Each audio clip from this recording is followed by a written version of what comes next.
क्या आप सिंगापुर गए हो? क्या आप दुबई गए हो? क्या आपने पिज़्ज़ा खाया है? क्या आपने पास्ता खाया है? हम हमारी रेगुलर कॉन्वर्सेशन में ऐसे सवाल लोगों से पूछते हैं, पर इन्हीं सवालों को इंग्लिश में कैसे पूछेंगे?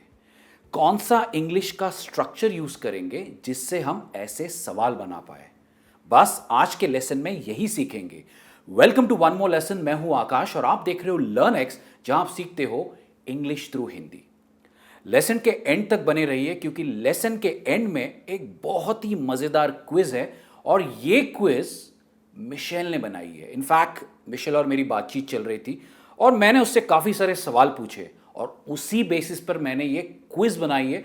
तो इस क्विज को जरूर लीजिए, पर पूरा लेसन देखने के बाद, ताकि आपके सारे कॉन्सेप्ट्स क्लियर हो सके।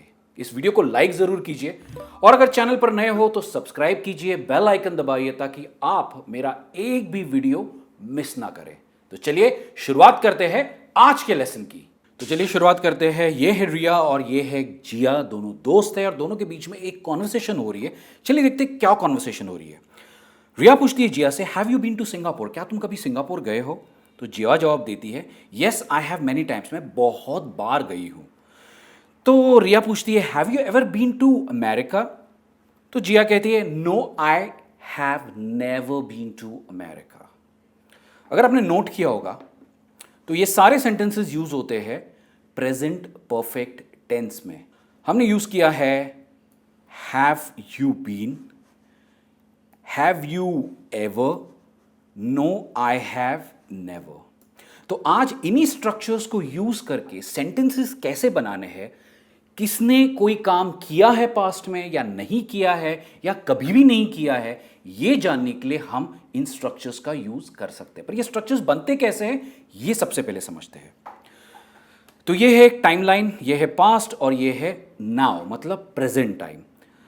तो अगर मुझे पूछना है हैव यू बीन, क्या आप कभी गए हो, ये पूछने के लिए हम यूज करते हैं हैव यू बीन। वर्ड्स जैसे have been, have had, have played, ये आते हैं प्रेजेंट परफेक्ट टेंस में। इसका सेंटेंस स्ट्रक्चर समझते हैं। सबसे पहले हम लगाते हैं हैव, उसके बाद आएगा सब्जेक्ट, उसके बाद आएगा verb in the third form, ये याद रखना बहुत जरूरी है, प्लस एक्टिविटी जो भी किसी ने किया है। जैसे इस केस में अगर आप देखो तो have you been to Singapore पूछा था, हैव यू सब्जेक्ट है, been to Singapore. Right, I hope this is clear. आपको सेंटेंस स्ट्रक्चर समझ में आ गया। तो चलिए कुछ एग्जांपल्स देखते हैं। क्या आप कभी मुंबई गए हो? Have you been to Mumbai, have plus subject plus verb in the third form, been plus activity. Have you been to Mumbai? जवाब हो सकता है yes I have, no I haven't, मैं गया हूं, मैं नहीं गया हूं। ये शॉर्ट रिप्लाईज है और इंग्लिश कॉन्वर्सेशन में अक्सर हम शॉर्ट रिप्लाईज देते हैं। चलिए देखते हैं नेक्स्ट जवाब क्या हो सकता है। मैं दिल्ली गया हूं पर मैं मुंबई नहीं गया हूं। थोड़ा अलग जवाब है, शॉर्ट रिप्लाई नहीं है। इसे इंग्लिश में कैसे कहेंगे? I have been to Delhi but I haven't been to Mumbai. यहां पर कोई सवाल नहीं है पर फिर भी हमने यूज किया है प्रेजेंट परफेक्ट टेंस। बहुत सिंपल है, आपको सिर्फ सब्जेक्ट और हैव को इंटरचेंज करना है। जैसे मैंने यहां पे किया, अगर आप देखो यहां पर हैव है, यहां पर पहले सब्जेक्ट आया है, बाद में हैव आया है। आई सब्जेक्ट है, उसके बाद हैव है, been verb in the third form और फिर मेरी बाकी की एक्टिविटी है। Right, clear? तो आप सेंटेंसेस बना सकते हो, आप सवाल भी बना सकते हो, ये जानने के लिए क्या किसी ने कोई काम पास्ट में किया है या नहीं किया है। वो ट्रैवल हो सकता है, खाने से रिलेटेड हो सकता है। चलिए कुछ और एग्जांपल्स देखते हैं। क्या आपने फुटबॉल खेला है? Have you played football, played verb in the third form. Yes I have, no I haven't, short replies है। पर अगर मेरा जवाब हाँ या ना में नहीं है तो मैं कह सकता हूं मैंने क्रिकेट खेला है लेकिन मैंने फुटबॉल नहीं खेला है।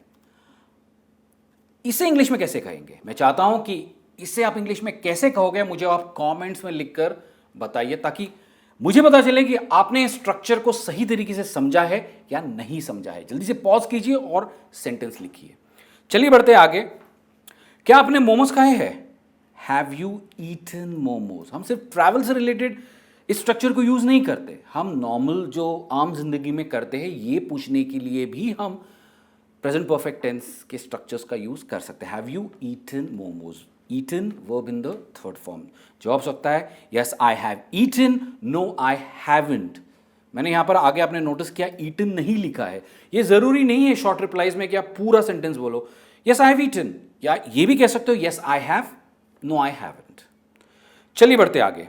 अलग जवाब है, मैंने सुशी खाई है लेकिन मैंने मोमोज नहीं खाया है। इसे आप इंग्लिश में कहोगे I have eaten sushi but I haven't eaten momos. Same structure को यूज करके हमने ये जवाब बनाया है ये बताने के लिए कि मैंने सुशी खाई है पर मैंने मोमोज ट्राई अभी तक नहीं किए। एक बहुत इंटरेस्टिंग बात भी है, हम इस सेंटेंस में ईटन को हटाकर हम हैड यूज कर सकते हैं। जब भी हम खाने के बारे में बात करते हैं ना तो हम हैव यूज करते हैं, और हैव का ये एक एक्सेप्शन है कि हम खाने से रिलेटेड हम यूज करते हैं। जैसे तुम क्या कर रहे हो तो आप कह सकते हैं I am having my food continuous tense में, क्योंकि मैं अभी खा रहा हूं। I will have my lunch, मैं खाऊंगा। सिमिलरली हैव का पास्ट है had, so I have had sushi but I haven't eaten momos. तो इस तरह से आप हैव और हैड को भी यूज कर सकते हो। इस बारे में हैव और हैड को कैसे यूज करना एक सेंटेंस में, इसके बारे में मैंने एक पूरा वीडियो बनाया था, उसकी लिंक आपको यहां पर कहीं मिलेगी, उस वीडियो को जरूर देखिए। चलिए बढ़ते आगे।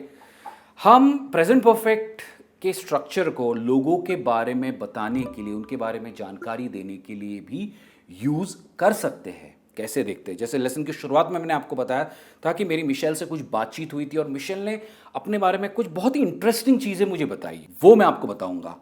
मिशेल एक दिलचस्प व्यक्ति है, उसने अलग अलग काम किए हैं और कई शहरों में वो रह चुकी है। इसे मैं इंग्लिश में कैसे कहूंगा? सबसे पहले लगाऊंगा सब्जेक्ट, उसके बाद आएगा हैव या हैज, वो सब्जेक्ट के ऊपर डिपेंड करेगा। वर्ब आएगा थर्ड फॉर्म में और उसके बाद आएगी एक्टिविटी। जैसे मिशेल ने यहाँ पे अलग अलग काम किए हैं और अलग अलग शहरों में वो रह चुकी है। Michelle is an interesting person, Michelle एक दिलचस्प इंसान है। She has had different jobs and has lived in many cities. अगर आप देखो शी सब्जेक्ट है, हैज यूज किया है, हैड मतलब उसने किए हैं, एक third form of the verb मैंने यूज किया है, different jobs, and has lived in many cities. Has lived in the third form. अभी कुछ इंटरेस्टिंग चीज देखते हैं। हमने ये सवाल देखे थे, ठीक है? क्या आप मुंबई गए हो, क्या आपने फुटबॉल खेला है, क्या आपने मोमोज खाए हैं, और हमने इस सेंटेंस स्ट्रक्चर का यूज किया है। पर अगर मैं यहां पर सब्जेक्ट के बाजू में अगर एवर डाल दूं, कहने का मतलब कि प्रेजेंट परफेक्ट के साथ एवर को कैसे यूज किया जाए ये समझेंगे। तो अगर मैं पूछूं कि क्या आप कभी मुंबई गए हो, क्या आपने कभी फुटबॉल खेला है, क्या आपने कभी मोमोज खाए हैं, बहुत सिंपल है, स्ट्रक्चर वही यूज करना है और सेंटेंसेस बनेंगे। Have you ever been to Mumbai, मैंने सिर्फ एक एवर वर्ड को बीच में डाला है। Have you ever played football, have you ever eaten momos. Generally हम एवर तब यूज करते हैं जब हमें एक एम्फेसिस डाल के पूछना है कि क्या तुमने ये कभी किया है, तब हम एवर को यूज करते हैं। चलिए बढ़ते आगे। Have you ever been to Mumbai, मैं दिल्ली गया हूं पर मैं मुंबई नहीं गया हूं, हमने ये जवाब देखा था। I have been to Delhi but I haven't been to Mumbai, ये जवाब भी हमने देखा था। पर क्या इस जवाब को चेंज किया जा सकता है? जरूर किया जा सकता है। हम कह सकते हैं I have been to Delhi but I have never been to Mumbai. तो जब नेगेटिव जवाब देना हो तब हम यूज करते हैं नेवर, क्योंकि हमें कहना है कि मैं नहीं गया हूं। जैसे फर्स्ट सेंटेंस में आप देखो तो हैवंट है, तो जब नेगेटिवली जवाब देना है तो हम यूज करेंगे नेवर। तो बस हम लेसन के एंड में पहुंच चुके हैं, और जैसे कि मैंने शुरू में आपको बताया था कि एक बहुत ही इंटरेस्टिंग क्विज है और मेरी मिशेल से बातचीत हुई थी और मैंने उसे बहुत सारे सवाल किए थे। तो अगर आप देखो एक दो कॉलम्स है, ये एक कॉलम है और ये एक कॉलम है। ये मैंने मिशेल से सवाल पूछे थे, ये मेरे क्वेश्चंस थे मिशेल से, और ये उसके आंसर्स थे, ये उसने मुझे जवाब दिए थे। मैंने उससे पूछा था have you been to London, उसने कहा कि कभी नहीं गई थी मैं लंदन। तो मैंने सवाल पूछा have you ever been to London, उसने कहा no I have never been to London, right. Similarly मैंने उससे पूछा क्या तुमने कभी टेनिस खेला है, उसने कहा हाँ मैंने बहुत बार खेला है। तो उसने जवाब दिया, yes I have played tennis many times. पर इसका जवाब आप पूछोगे कैसे? ये आपका काम है। और नंबर 3, 4, 5 और 6 में आपको सवाल भी बनाना है और जवाब भी लिखना है। और ये सारा आप लिखोगे कमेंट्स में। कैसे लिखोगे? 2 question, 3 question and answer, 4 question answer, 5 question answer, 6 question answer. तो मैं उम्मीद करता हूं कि प्रेजेंट परफेक्ट के स्ट्रक्चर को यूज करके लोगों को सवाल कैसे पूछने हैं और लोगों के बारे में जानकारी कैसे देनी है, ये आपने सीखा है। इस क्विज को जरूर सॉल्व कीजिए ताकि आपकी प्रैक्टिस हो सके सवाल पूछने में और लोगों के बारे में जानकारी देने में।